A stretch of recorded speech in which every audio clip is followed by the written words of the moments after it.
These are tough things to come across children in such dire need, and yet to not see it doesn't mean it doesn't exist. And so I felt like once I knew about it, I had a responsibility to try to engage in some way.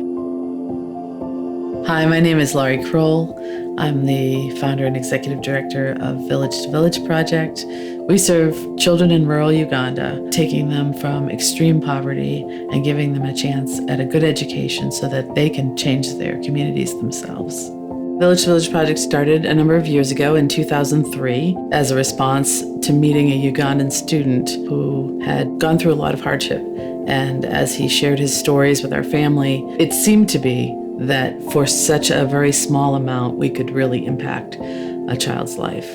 And so when we heard about some of his relatives in a rural village, we decided that we and some friends from the church would pitch in and see if we could send some Christmas gifts. And that was really supposed to be the entire effort. And yet, when we saw the pictures and the impact just from those few gifts, it was just captivating to think that those of us that necessarily didn't have huge means could still make a very big impact in somebody's life. Today we have 165 children, and we are just building our second campus in that same district.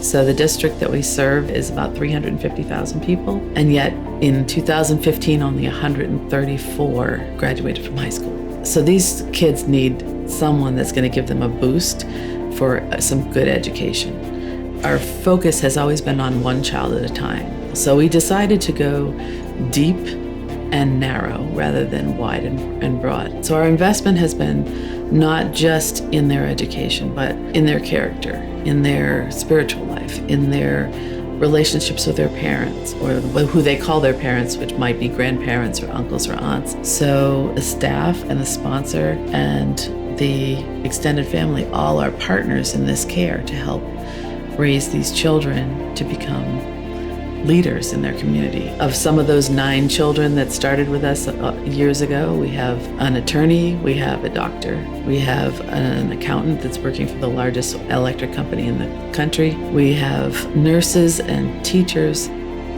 One time, one boy said to me, "I'm just wanting to know if when I graduate, would it be okay if I sponsored a child?"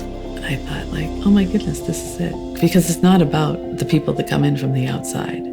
It's about training up a generation that cares themselves about people that they aren't related to, and to give them an opportunity to give back. If what you're hearing about is making you excited that you could make a change in the life of a child or even the whole village, please reach out to us. We'd love to connect you with the best way to make that change.